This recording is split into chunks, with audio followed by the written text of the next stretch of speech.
Hello. My name is Dimitri and I want to share my new life story with you. Can I take this for my grandmother? She is very cold, asked an 8-year-old girl with thin pigtails, pointing to an expensive women's jacket, carelessly thrown out next to a garbage container near an elite mansion. The housekeeper Svetlana nodded indifferently, continuing to drag another bag of things along the asphalt after the scandalous divorce of her owners. And returning home, to the frozen communal apartment, the girl helped her grandmother put on the found jacket and accidentally felt in a secret pocket a thick folder with documents that changed their whole life. Nastya stood on the porch of the Krylovs' mansion, clutching a shabby grocery bag in her hands. The December wind pierced her thin jacket, which had long since become small and barely buttoned on her chest. The girl watched as the housekeeper Svetlana methodically carried out bag after bag from the house, throwing them into a pile near the garbage containers.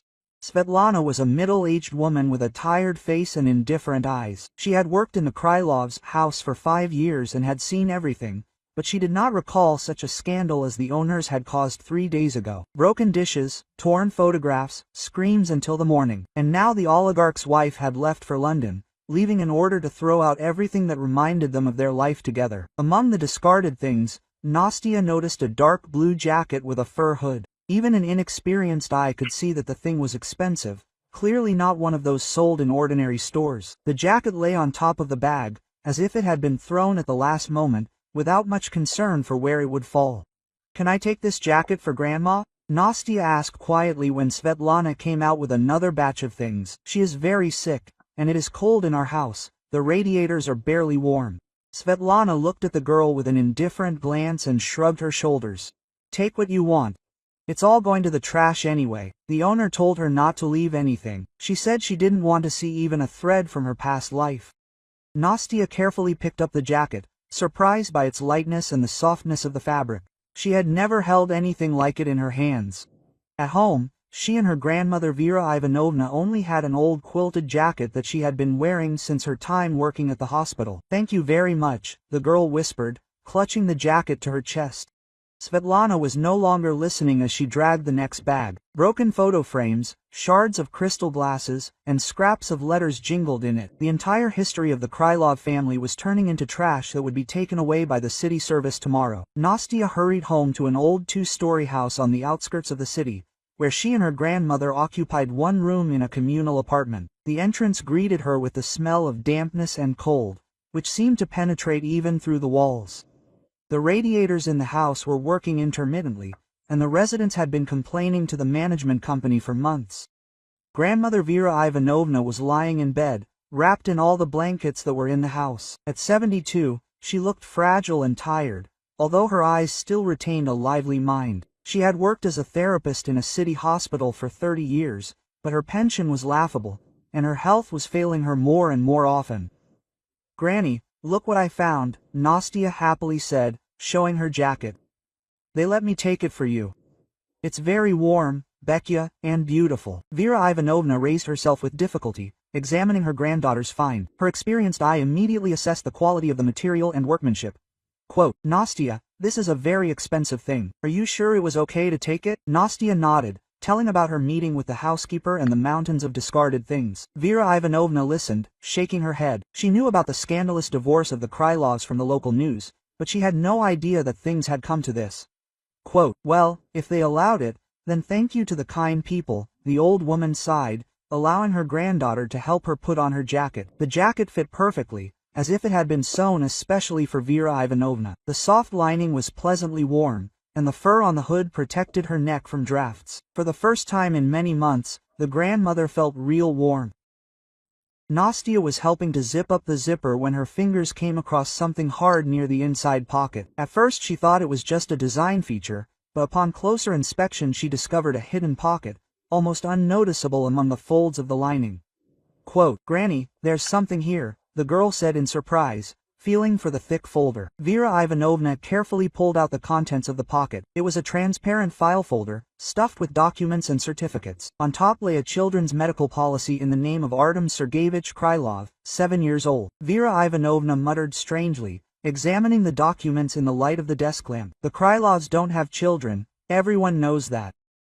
She began to carefully study the papers, and her face gradually changed, reflecting growing anxiety, medical reports, genetic test results, medical history extracts. Everything pointed to a rare genetic disease, which Vera Ivanovna knew well from her medical practice. Quote, "What is it, Grandma?" Nastya asked, seeing how pale the old woman had become. Vera Ivanovna silently handed her the birth certificate. The father's name was clearly written, Igor Nikolaevich Krylov.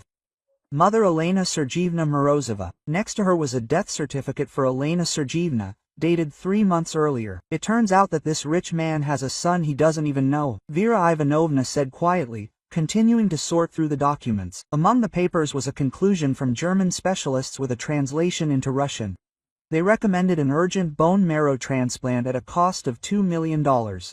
Without treatment, the child would not live more than 6 months. Vera Ivanovna put the documents aside and sighed heavily. Over the many years of medical practice, she had seen many children with a similar diagnosis. She knew how quickly the disease develops, how the children suffer, how their parents suffer. But this boy, apparently, was all alone. Nastya looked at her grandmother in silence, not fully understanding the seriousness of the situation, but feeling her tension. She picked up a childhood photograph, which was also in the folder. The picture showed a skinny boy with big sad eyes and a pale face. "He looks like that guy from TV," the girl noticed. "The one who always shows up on the news."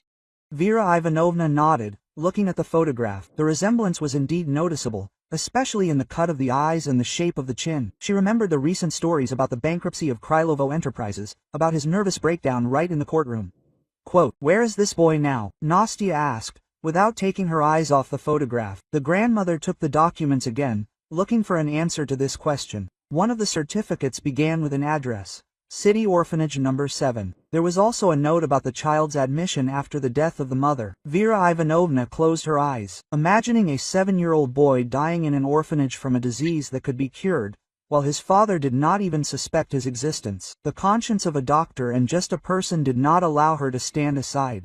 The next day, Vera Ivanovna called her old friend Tamara Mikhailovna, who worked as a nurse in the city children's hospital. Over the long years of friendship, they had often helped each other in difficult situations, and Vera Ivanovna knew that she could trust her with a delicate request. "Tamara, I need your help," she said quietly into the phone, trying not to wake her sleeping granddaughter. "Could you find out about a boy in the 7th orphanage? Artyom Krylov, 7 years old. They say he is very ill." Tamara Mikhailovna was silent for a moment, thinking about the request. She knew Vera Ivanovna well and understood that she would never interfere in other people's affairs without serious reasons. In addition, medical workers from different city institutions often exchanged information about difficult cases. Quote, "Wait. I'll call Zinaida Petrovna now. She works there as a senior nurse," Tamara answered. "I'll call you back in half an hour." Quote, the wait seemed endless to Vera Ivanovna. She walked around the small room, every now and then glancing at the documents that lay on the table under the desk lamp. Artyom's childhood photograph seemed to be watching her with sad eyes, and the old woman's heart sank with pity. When the phone finally rang, Vera Ivanovna grabbed the receiver at the first Zhigudka. Tamara's voice sounded worried and sad at the same time. "Vera, this boy is really there, and things are really bad for him. Zinaida says that he hardly gets out of bed, he is very weak. The doctors can't help. He needs special treatment, which we don't have in our city." Vera Ivanovna closed her eyes, feeling a wave of despair rolling over her. She was a doctor and understood that every day the delay brought the child closer to the inevitable end, and his father did not even suspect the existence of his son. "Tamara, is there any way to get to him? Maybe under the guise of volunteers or relatives? I really need to see him." Volunteers from different organizations come there regularly, Tamara thought out loud. "I can come to an agreement with the headmistress Nina Petrovna. She is a good woman. I will say that you want to help sick children. After all, you have a medical education." The next day, Vera Ivanovna and Nastya went to orphanage number 7. The old 3-story building looked sad even on a sunny winter day. The paint on the walls was peeling, the windows were covered with bars, and there was not a single child to be seen in the yard. Headmistress Nina Petrovna met them in her office on the first floor. She was a woman of about 50 with a tired but kind face. Children's drawings hung on the walls, and on the table there was a photograph of a large group of children of different ages. "I am very glad that there are people who do not remain indifferent to someone else's misfortune," said Nina Petrovna, pouring tea from a thermos. "We have 42 children now, and each one needs attention, and some, like Artyom, need much more than we can give. She said that the boy was admitted to them 3 months ago after the death of his mother. The woman died in the hospital from oncology, and until her last day she kept saying that his father would definitely come for her son. But no one showed up, and the child had to be placed in an orphanage. Artyom is very quiet and withdrawn, Nina Petrovna continued. He hardly plays with other children and gets tired quickly. The doctors say that he needs special treatment, but where can we get it? Our budget barely covers the most basic expenses.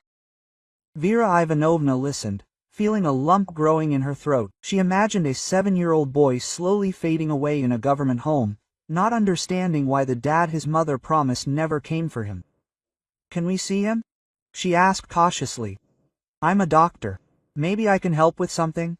Quote, Nina Petrovna nodded and led them up to the second floor, to the room where the younger children were. There were several beds in the large, bright room, and a play corner with toys and books by the window.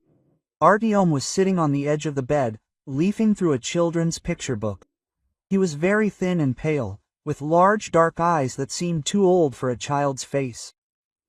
When they entered, the boy raised his head and looked at them with curiosity, but without much interest. "Artyomka, you have guests," Nina Petrovna said affectionately. "This is Aunt Vera and Nastya. They want to play with you." Quote, the boy nodded silently, put the book down and tried to get up, but his movements were slow and uncertain, as if each step was difficult. Nastya instinctively stepped forward, ready to support him if necessary. "Hello, Artyom," she said quietly. "Do you want me to read you a book? Or can we play games?" Quote, the boy looked at her carefully, as if assessing whether this girl with kind eyes could be trusted. Then he nodded slowly and pointed to the book he had just read. It was a fairy tale about a brave knight who saved a princess from an evil dragon. Nastya sat down next to him on the bed and began to read, trying to make the voices of the different characters funny and interesting. Artyom listened attentively, sometimes quietly, laughing at the particularly funny moments, but Vera Ivanovna noticed how quickly he got tired, how often he put his hand to his chest, as if it was difficult for him to breathe. Half an hour later, the boy noticeably weakened and asked to rest. Nina Petrovna led the guests back to her office, where they could talk frankly. "You see what he has to do?" the headmistress said sadly. "Before, he at least tried to play with other children, but now he lies down most of the time. I'm afraid that he will soon completely fall ill." Quote, Vera Ivanovna nodded, understanding the seriousness of the situation. Her medical experience told her that the child really did not have much time. Every day the disease progressed, destroying his body from the inside. "What did his mother say before she died?" she asked as naturally as possible. "Maybe there are some relatives who could help." Nina Petrovna thought, remembering the last days of Elena Morozova's life. She was often delirious, calling out some man's name. Igor, it seemed, said that he would definitely come for Artyom, that he was a rich and influential man. But we thought that these were just the morbid fantasies of a dying woman. Vera Ivanovna and Nastya exchanged glances, but did not betray their excitement. They thanked Nina Petrovna for the opportunity to see the boy and promised to come again to brighten up his loneliness. On the way home they were silent, each thinking about her own. Nastya could not forget Artyom's sad eyes and how hard it was for him to just sit and listen to a fairy tale. And Vera Ivanovna painfully thought about what to do with the information she had received. At home, they turned on the TV to distract themselves from their heavy thoughts, but the first news report made them shudder. A report from the arbitration court building appeared on the screen, where another hearing on the bankruptcy of one of Igor Krylov's companies was taking place. The oligarch looked haggard and exhausted. His expensive suit hung on him as if on a hanger. His eyes were red from lack of sleep. When the judge announced the decision to declare another of his enterprises bankrupt, Krylov suddenly grabbed his head and began shouting something inarticulate. Security hurried to take him out of the courtroom, while journalists clicked cameras and speculated about the businessman's mental state. The commentator reported that this was already the third such breakdown in the last month. Nastya looked closely at the screen, comparing Krylov's face with Artyom's photo, which they had seen in the documents. The resemblance was obvious, especially in the shape of the eyes and the line of the eyebrows. "Granny, let's show Artyom a photo of this guy," she suggested. "What if he recognizes him?" Vera Ivanovna nodded, understanding her granddaughter's logic. If the mother really told her son about his father, showed him his photos, the boy could confirm their guesses. The next day they came to the orphanage again. Nastya brought a tablet with her, on which she found several photos of Krylov from the internet. Artyom greeted them with more willingness than the first time. He even smiled faintly at the sight of the girl. "Artyom, do you want me to show you some interesting pictures?" Nastya said, sitting down next to him. The boy nodded, and she turned on the tablet, opening the first photo. It was an official portrait of Krylov from the time of his successful business. The child's reaction was immediate and unexpected. "Daddy," he whispered quietly, reaching out to the screen. "Mom showed me the same pictures. She said that Daddy was very busy, but he would definitely come for me." Quote, the boy's eyes filled with tears, and he pressed himself against Nastya, as if seeking protection and comfort. The girl hugged him, feeling her own heart pounding wildly with excitement and pity. Vera Ivanovna silently watched this scene, finally convinced that their guesses were correct. Artyom really was Krylov's son, and his dying mother hoped until the last that his father would find out about the child's existence and save him. Like this video so that YouTube understands that you are interested in such video stories and recommends more quality stories. Returning home after the second visit to Artyom, Vera Ivanovna could not find a place for herself for a long time. The boy's words about Dad, his reaction to Krylov's photo finally convinced her that there was no more time to hesitate. Every day of delay could be the child's last. She found the number of one of Krylov's companies on the internet and dialed it, nervous as a schoolgirl before an exam. The polite voice of the secretary was heard on the line, but when Vera Ivanovna asked to connect her with Igor Nikolaevich on a personal matter, the woman's voice immediately changed. "Igor Nikolaevich has not received anyone for 2 weeks, the secretary said dryly. "He is undergoing treatment with a psychotherapist and is not negotiating. If you have a business proposal, contact his deputies." Quote, Vera Ivanovna tried to explain that it was a matter of life and death for the child, but the secretary had already hung up. The old woman looked at the phone in confusion, realizing that she could not get through to the oligarch in the usual ways. Nastya, who heard the conversation, thoughtfully chewed on her pencil, doing her homework. "Granny, let's just go to his house," she suggested with childish spontaneity. "We know where he lives. Maybe that Aunt Svetlana can help deliver a letter to him." The idea didn't seem so crazy to Vera Ivanovna. Indeed, sometimes a direct approach can be more effective than official channels. Besides, Svetlana had already seen them and could treat them with understanding. The next day they went to the Krylovs' mansion again. The winter day was cloudy and cold. Snow was falling in large flakes, covering the paths in the garden. The house looked gloomy and lifeless. Only one window on the second floor was lit. Svetlana didn't open the door right away, and when she saw them, her expression was surprised and wary. "Have you forgotten something?" she asked, wrapping herself in a warm robe. "Or do you want to take something else from the discarded things?" Vera Ivanovna took a deep breath, gathering her courage. "We really need to talk to Igor Nikolaevich. It concerns his son, about whom he doesn't know. The boy is dying, and only he can save him." Quote, Svetlana shook her head incredulously. "What son? The owner has no children, everyone knows that, and in general, he is now in such a state that he does not talk to anyone. He has been sitting in the office for a week, barely eating, only drinking." But when Vera Ivanovna showed her a copy of Artyom's birth certificate, the housekeeper's face changed. She carefully studied the document, checking the name and patronymic, the date of birth. Her eyes widened in surprise and alarm. "My God, is it really true?" she muttered. "I remember this woman Elena. She sometimes came to the owner about 3 years ago, beautiful, so quiet. Then she stopped showing up, and he never spoke about her." Svetlana led them into the living room and pointed to the window overlooking the courtyard. Through the glass, one could see the window of Krylov's office on the second floor. There, in an armchair by the fireplace, sat a man in a wrinkled shirt with a bottle in his hand. "He's been sitting like this for a whole week," Svetlana said sadly. Documents were scattered all over the floor, his phone was turned off. "I brought him food, but he barely touched it. He said he had lost everything and didn't want to live." Krylov really did look like a man on the verge of complete despair. His usually perfectly styled hair was disheveled, his face was covered with stubble. Bankruptcy documents, court summonses, and letters from creditors were scattered around the armchair. From time to time, he raised the bottle to his lips, but he drank slowly, as if it were a cure for unbearable mental pain. His gaze was fixed on one point, and it seemed that he did not see anything around him. Vera Ivanovna watched this picture with pain in her heart. She understood that a person in such a state might simply not perceive information about his son adequately. They needed to find a way to reach his consciousness, to break through the wall of despair and indifference. While they were standing by the window, Vera Ivanovna's phone rang. It was Tamara Mikhailovna, and her voice was worried and urgent. "Vera, Zenaida from the orphanage just called me. That boy Artyom has started bleeding internally. They put him in the medical unit." Vera Ivanovna felt the earth slipping out from under her feet. She knew that internal bleeding with such a diagnosis meant a critical deterioration in the condition. It could be weeks or even days, not months. "What do the doctors say?" she asked, trying to keep her voice calm. "Things are bad," Tamara answered honestly. Zenaida said that the district doctor was just throwing up his hands. Urgent hospitalization at the regional hospital was needed, but they were unlikely to be able to help even there. "We need specialists, which we don't have in our city."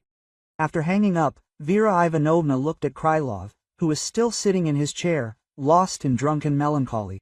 Time was working against them, and the only person who could save Artyom didn't even suspect his existence. Nastya quietly approached her grandmother and took her hand. "What are we going to do?" she asked, and her childish voice sounded like an adult's determination. Vera Ivanovna looked at her granddaughter, then at Svetlana, who was anxiously awaiting their decision. A plan was maturing in her head, perhaps a desperate one, but this was the only chance to get through to Krylov. "I'll write him a letter," she said decisively. "I'll tell you everything and attach copies of the documents. Maybe when he sees the birth certificate and the boy's photograph, something will change in his mind." At home, Vera Ivanovna sat for a long time over a blank sheet of paper, choosing her words. How to explain to a person that he has a son who is dying? How to make him believe something that sounds like the plot of a melodrama? How to break through the wall of despair and indifference? In the end, she wrote simply and honestly, told how they found the documents, about their visits to the orphanage, about Artyom's words, who recognized his father in the photograph. She described the boy's condition and begged Krylov to at least come and make sure that her words were true. She attached a copy of the birth certificate, medical reports, and a childhood photograph of Artyom to the letter.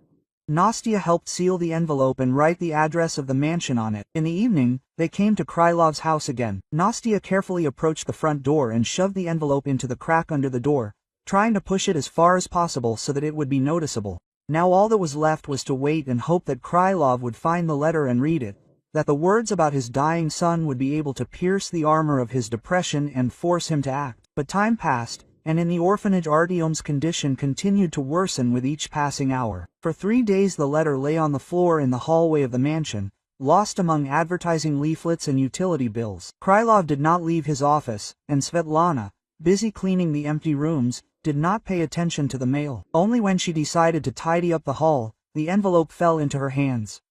Quote, "Igor Nikolaevich, here is a letter for you," she said, knocking on the office door. It seemed that something important was written by hand. Krylov did not even raise his head, continuing to stare blankly into the fireplace, where the coals had long since gone out. Quote, "Leave it on the table," he muttered in a hoarse voice. "All the same, only IOUs and subpoenas." But Svetlana remembered his conversation with Vera Ivanovna, and decided to violate subordination. She went up to the chair and put the envelope right on the owner's lap. Quote, "It says something about your son," she said quietly. "About a boy who is dying." Krylov slowly raised his eyes, as if not understanding the meaning of the words he had heard. His face was swollen from alcohol and insomnia. His eyes were red from constant strain. Quote, "What son?" he asked again, mechanically taking the envelope in his hands. Svetlana silently left, leaving him alone with the letter. Krylov looked at the neat female handwriting for a long time, then opened the envelope with unsteady fingers. The first thing he saw was a childhood photograph and froze, recognizing something painfully familiar in the boy's features. When he unfolded the birth certificate, the world around him seemed to stop. Artyom Sergeyevich Krylov, father Igor Nikolaevich Krylov. The date of birth showed that the child was born exactly 9 months after his last meeting with Elena. He recognized her handwriting in the medical records, the same neat letters that she wrote in her letters 3 years ago. Elena always wrote by hand, saying that it was more personal and sincere. Now her hand was forever frozen on the medical certificates of their common son. Krylov read Vera Ivanovna's letter, and with each line the alcoholic fog in his head dissipated, giving way to horror and despair. Son, he has a son who lies in an orphanage and dies while he drowns his sorrows in whiskey. He remembered the last conversation with Elena, when she tried to tell him something, but he was too busy preparing for an important deal. He remembered how she started a sentence and fell silent several times, seeing his impatience, and then simply left, saying that she did not want to bother him anymore.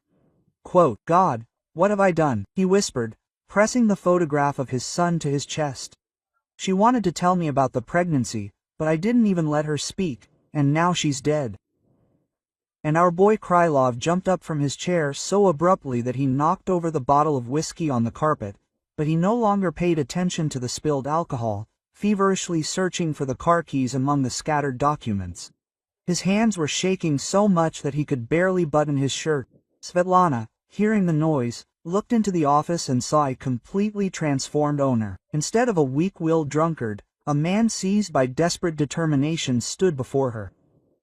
"Get the car ready," he quickly ordered. "I need to get to orphanage number 7. Immediately. The road to the orphanage seemed endless to him. Krylov sat in the back seat, clutching Artyom's photograph and medical documents in his hands. He tried to imagine what his son looked like now, what he was thinking about, whether he even knew about his father's existence. At the entrance to the orphanage he was met by a worried Nina Petrovna. She immediately recognized him from numerous photographs in the press, but the oligarch's appearance shocked her. Unshaven, with reddened eyes, in wrinkled clothes, he hardly resembled a successful businessman. "Are you Igor Nikolaevich Krylov?" she asked, although the answer was obvious. "Have you come for Artyom? We've been waiting for so long." "Where is he?" Quote, Krylov asked hoarsely, unable to utter another word. "Where is my son?" Nina Petrovna led him through the corridors of the orphanage to the medical block. Her face was serious and sad, which made Krylov's heart squeeze with a premonition of trouble. "He became ill last night," she explained quietly. "The internal bleeding intensified. He lost consciousness." In a small hospital room on a narrow bed lay a skinny boy hooked up to an IV. His face was waxy, his breathing shallow and ragged. A nurse sat next to the bed, regularly checking the child's pulse. Krylov approached the bed and knelt down. Unable to believe what he was seeing, this was his son, his flesh and blood, and he was dying while his father did not know of his existence. The boy looked like him as a child, the same dark hair and the same stubborn chin. "Artyom," he called quietly, carefully touching the child's hand. "Son, it's Daddy. I've come for you." Quote. But the boy did not react, immersed in deep oblivion. The doctor, the grandfather of the house, an elderly man with tired eyes, approached Krylov and put his hand on his shoulder. "His condition is critical," he said bluntly. "He has a rare form of leukemia. An urgent bone marrow transplant is needed." Quote, "How much time do we have?" Krylov asked, without taking his eyes off his son. The doctor paused, choosing his words. "A day, maybe 2. He would not survive without specialized care. He needed an operation at a world-class clinic in Germany or Israel. But that would cost a lot of money, which Dad did not have at home." Krylov stood up and resolutely headed for the exit. "Arrange for his transportation to the best clinic in Germany," he ordered. "Immediately. Money is not a problem." Quote, but when he tried to contact his banker, it turned out that all his accounts had been frozen by court order. Credit lines were closed, real estate was seized, and former partners were avoiding meetings with him. In a few months, he had gone from being a billionaire to being bankrupt. In desperation, Krylov dialed his ex-wife in London. "Elena, I beg you," he said, barely holding back tears. "I have a son, he is dying. I need money for an operation, $2 million. I will pay it all back with interest." Quote. A cold laugh came from the receiver. "What a touching performance, Igor. First you ruined me in court, and now you're asking for money for your illegitimate children. I won't give you a penny. And don't call me again." The connection was lost, leaving Krylov alone with his despair. He stood in the hallway of the orphanage, realizing that for the first time in his life, his money and connections could not solve the most important problem. His son was dying a few meters away from him, and he was powerless to change anything. If you like this story, subscribe to the channel so you don't miss new videos. Vera Ivanovna learned that Krylov had found a letter from Svetlana, who had called her late in the evening. The housekeeper said that the owner had gone to the orphanage and returned completely broken, constantly repeating that he was late, that his son was dying, and he could not help in any way. The next day, Vera Ivanovna and Nastya came to the Krylov mansion. Svetlana let them in without further ado. Questions. Her face expressed deep anxiety. He locked himself in the office and cried, she said quietly. Doesn't eat, doesn't drink, just looks at the boys' photos and repeats that he lost everything. They went up to the second floor and knocked carefully on the office door. Igor Nikolaevich, this is Vera Ivanovna, the one who wrote you the letter, the old woman called. I need to talk to you about Artyom. The door did not open right away. Krylov looked terrible. His eyes were red from tears, his face was sunken, his hands were shaking. On the table in front of him lay baby photos and medical records, and next to him stood an untouched plate of food. Quote, I didn't know, he said hoarsely, without looking up. She wanted to tell me, but I was too busy with my own affairs. Now Lena is dead, and our son is dying, and I can't do anything. All my money is frozen, the banks do not give loans. Vera Ivanovna sat down opposite him, and Nastya settled herself in the chair next to him, listening attentively to the adults' conversation. Quote, tell me about Yelena, the old woman asked. What was she like? How did you meet? Krylov slowly raised his head. A warm sadness appeared in his eyes. She worked as a translator in my company, was very quiet and smart, never asked for gifts, was not interested in money, said that she loved me, and not my bank account. He told how they dated for almost a year, how Elena never imposed herself, understanding that he was married. She was delicate and patient, never made a scene, did not demand a divorce, and then suddenly disappeared, saying only that she did not want to interfere with his life anymore. I thought that she was simply tired of our relationship, Krylov admitted. I did not look for her, did not try to find out the reasons, and she was pregnant and was afraid to tell me, knowing that I was going through a difficult divorce. Nastya suddenly got up from her chair and went to the window where the very jacket in which they found the documents was hanging. Uncle Igor, have you checked all the pockets in this jacket? She asked with childish spontaneity. Krylov looked at the girl in bewilderment. What jacket? This is my ex-wife's thing. She threw it away when she moved. Nastya began to feel the lining of the jacket, as she had done on the first day. Her fingers felt something hard in the waist area, where the lining was slightly thicker.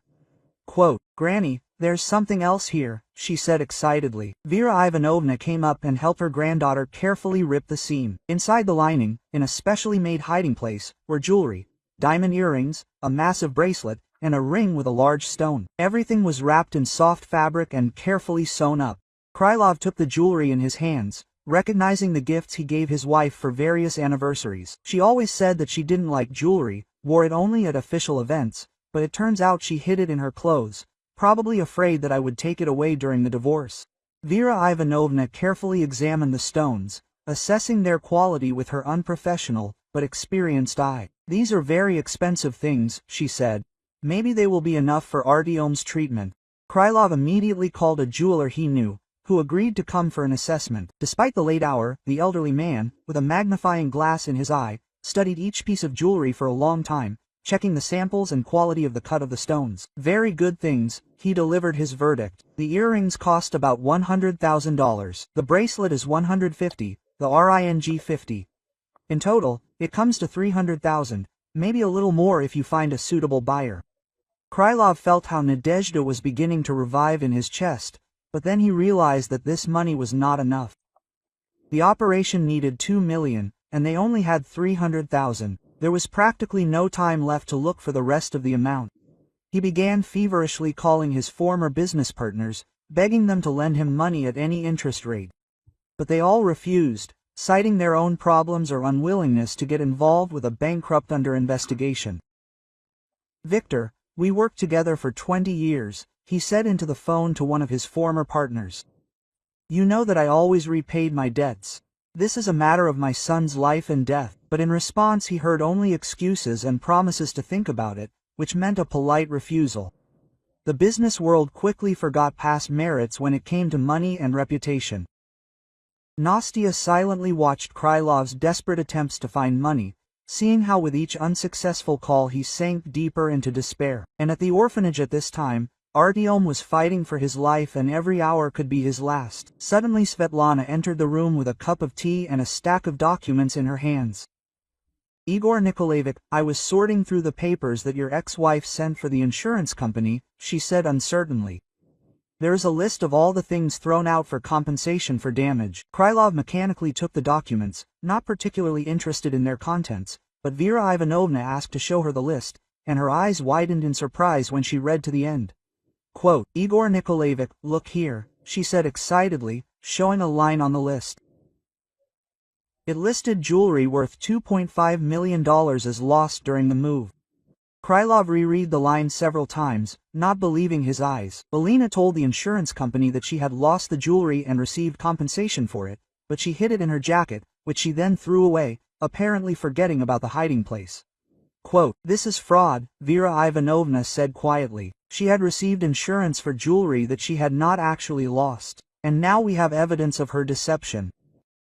Krylov felt not only hope but also righteous anger flare up in his chest. Alina had not only refused to help him save his child, but had also turned out to be a fraudster who had robbed the insurance company of millions of dollars. He immediately called the insurance company with which he had a long-standing business relationship. The director agreed to meet with him the next day, despite the day off, when he heard about the possible fraud for such a large amount. But there was almost no time left. Artyom was getting worse in the orphanage, and the doctors did not hide the fact that every hour was counting down. Krylov understood that even if the insurance company agreed to return the money, the bureaucratic procedures could drag on for a week.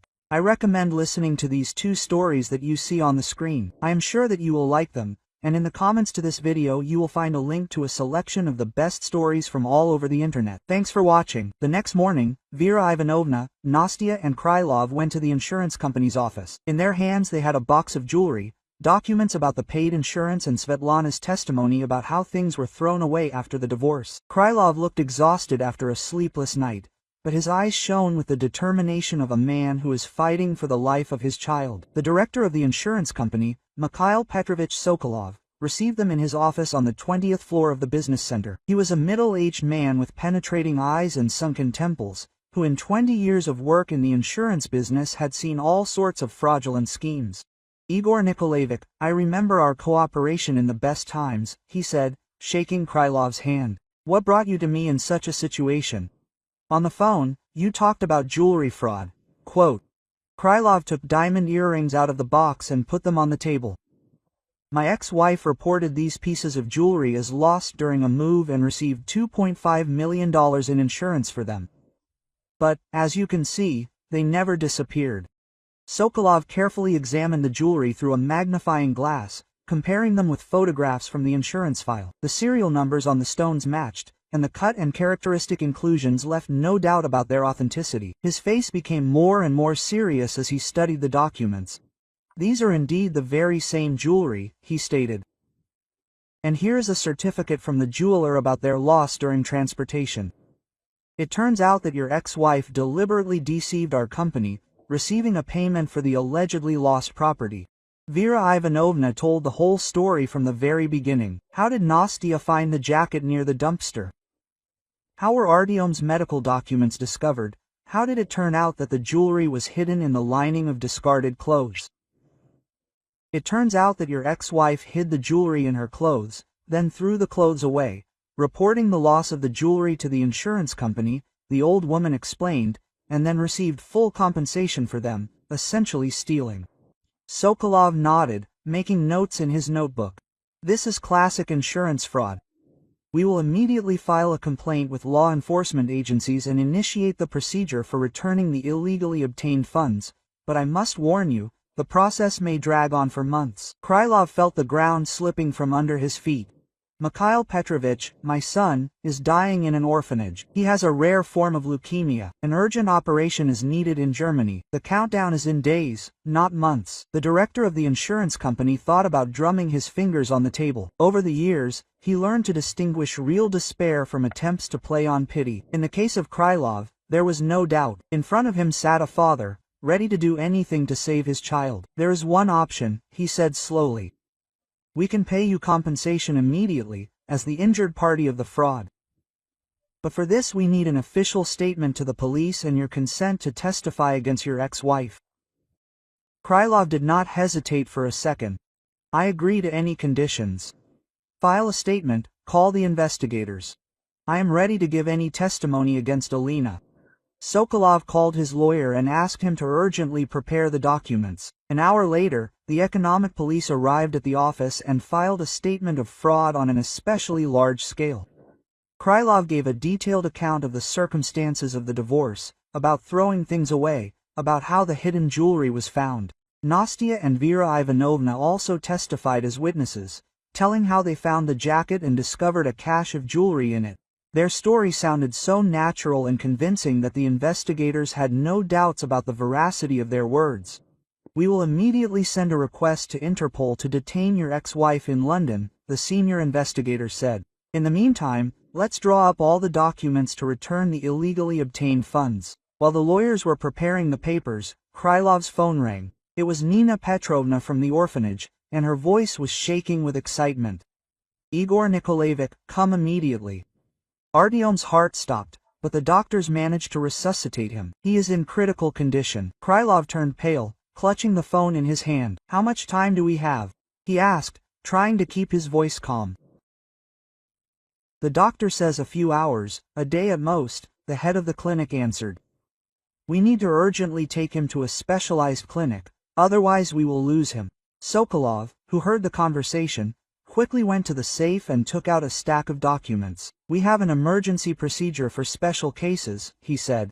I can give you a check for the full amount of compensation right now under a personal guarantee and a receipt for the return, if any discrepancies suddenly come to light. He quickly filled out a bank check for $2.5 million and handed it to Krylov. That's all we can do in this situation. I hope your son gets better. Krylov took the check with trembling hands, not believing that salvation had finally been found. But then he realized that banks were closed on weekends, and cashing such an amount would not be easy even on Monday. Mikhail Petrovich, the banks are closed, and there is no time, he said with despair in his voice. How can I get this money immediately? Sokolov thought for a moment, then decisively picked up the phone. There is one person who can help. A private banker, works with large sums at any time, but charges high interest rates for urgency. Half an hour later, a representative of a private bank arrived at the office, who agreed to cash the check immediately for a 10% commission. Krylov signed all the documents without reading the terms. Every minute could be Artyom's last. While the financial documents were being processed, Vera Ivanovna contacted the German clinic that was listed in Artyom's medical reports. The head doctor agreed to admit the boy immediately if emergency transportation could be arranged. Krylov immediately contacted a company providing air ambulance services. A specially equipped plane with resuscitation equipment and a team of doctors could take off from the airport. 2 hours later, when all the formalities were completed and the money was transferred to the clinic's account, Krylov felt a mixture of relief and horror. Salvation had been found, but there was catastrophically little time left. Every minute of delay could cost his son's life. They rushed to the orphanage, where Artyom was in intensive care, connected to life support machines. The boy was unconscious. His small body seemed so fragile among the medical equipment. The doctor explained that the child's condition was critical, but stable. Transportation was possible, but extremely risky. Every minute of the flight would be a fight for life. Krylov leaned over his son's bed and quietly whispered, "Hold on, baby, Daddy won't leave you. We're flying to the best doctors in the world." Quote, a month in a German clinic seemed like an eternity to Krylov. He never left his son's bedside, watching every stage of the complex treatment. The bone marrow transplant lasted 8 hours, and all that time he walked down the corridor, praying to all the gods he had ever believed in. Professor Muller, the clinic's leading specialist, regularly informed him about the progress of the treatment, but medical terms merged in the father's head into one continuous stream of hope and fear. Artyom took a long time to recover from the operation. He spent the first 2 weeks in intensive care, connected to many machines. Krylov sat next to him, held his little hand and told him about the life they would build together when they returned home. Gradually, the boy's condition stabilized and then began to improve. First he opened his eyes, then he started talking, and a week later he could sit up in bed. Professor Muller was pleased with the results and said that such positive dynamics were rare. "Dad, is it really you?" Artyom asked quietly when he first clearly realized what was happening around him. "Mom said that you were a very busy person, but you would definitely come for me." Krylov could hardly hold back his tears, looking at his son, who finally looked like an ordinary child, and not a dying patient. "Yes, baby, it's me, and I will never leave you again. We will always be together now." Quote. When the doctors allowed Artyom to get out of bed, Krylov led him to the window, which overlooked a beautiful German town. The boy looked with admiration at the neat houses, well-kept gardens, and children playing in the yards. "And we have friends there at home too," Krylov said. "Aunt Vera and a girl Nastya, who helped us find each other. They really want to meet you." Artyom nodded, listening to Russia's father's stories about the home where they would soon return. During the month of treatment, he had noticeably strengthened, gained weight, and most importantly, a lively childlike interest in the world around him had appeared in his eyes. The flight home was scheduled for Saturday. Professor Muller personally escorted them to the airport, giving Krylov detailed recommendations for further monitoring of the boy's health. Quote, "Artyom is completely healthy," he said at parting, "but for the first 6 months, you will need to regularly take tests and see doctors." On the plane, Artyom pressed himself against his father and quietly asked, "Where will we live? Do you have a big house?" Krylov realized that during the month in the hospital, he had not thought about everyday issues at all. The mansion where he lived with his ex-wife had been sold to pay off debts, and he had no other housing. Quote, "We will think of something," he answered, stroking his son's head. "The main thing is that you are healthy, and the rest will be taken care of." Vera Ivanovna and Nastya met them at the airport. The girl immediately ran up to Artyom and handed him a teddy bear. Quote, "This is a gift for you," she said shyly. "I chose it myself." Artyom took the toy and smiled, his first real childish smile in many months. "Thank you," he replied, "and you are the same Nastya who found Mom's documents."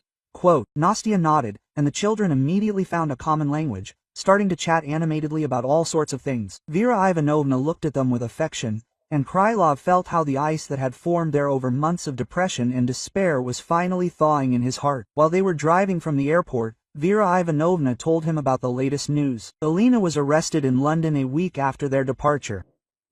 At first she denied the charge, but when she was shown photographs of the found jewelry, she was forced to admit fraud. She was extradited to Russia the day before yesterday, Vera Ivanovna continued. The investigator said that the case is very serious, a long sentence is threatened, and the insurance company has already transferred the remaining money to your account. Krylov nodded, but his thoughts were not occupied with his ex-wife, but with the future with his son. During Artyom's treatment, he thought a lot about what kind of life he wants to build: business, career, money. All this faded into the background in front of simple human happiness. "And where are we going to spend the night tonight?" he asked Vera Ivanovna. "At a hotel? Or maybe you have some suggestions?" Quote, "I have a surprise," the old woman smiled. "While you were gone, I looked after your affairs.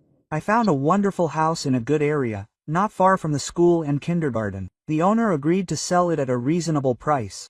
The car stopped near a 2-story house with a large garden and a spacious yard. Artyom gasped in delight when he saw a swing under an old apple tree and a small playground with a slide.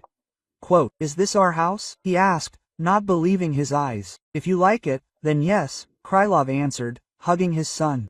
"Here we will begin our new life." Quote, the inside of the house turned out to be even better than the outside. Bright rooms, a modern kitchen, a cozy living room with a fireplace. Vera Ivanovna showed Artyom the children's room, which she furnished, focusing on the boy's age. "And this is your room," she said to Krylov, opening the door to the spacious bedroom. "And another room for guests. I think there's enough room for everyone." Krylov realized that Vera Ivanovna was tactfully hinting at the possibility of living together. Over the past month, he had come to appreciate her wisdom, kindness, and practicality. Besides, Artyom needed female care, and Nastya needed male support. "Vera Ivanovna, what if we all live together?" he suggested. "You and Nastya have medical experience that could be useful to Artyom, and I have the opportunity to provide everyone with a comfortable life." The old woman thought about it, weighing the offer. Quote, "It would be right for the children," she agreed. "They need a full-fledged family, and we can create one."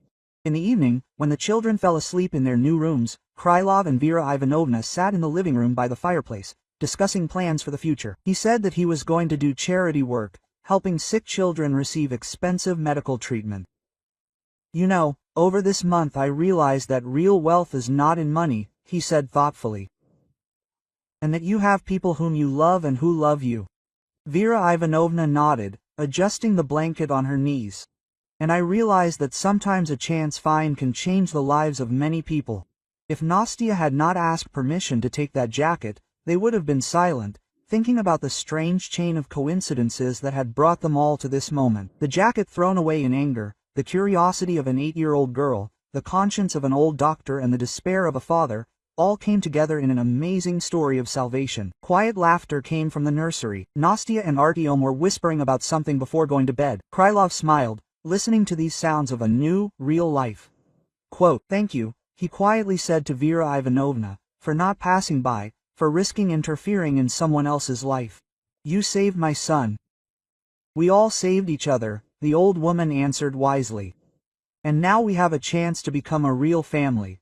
Quote, the first spring snow was falling outside the window, but the house was warm and cozy. Krylov looked at the fire in the fireplace and thought that sometimes you need to lose everything to find the most important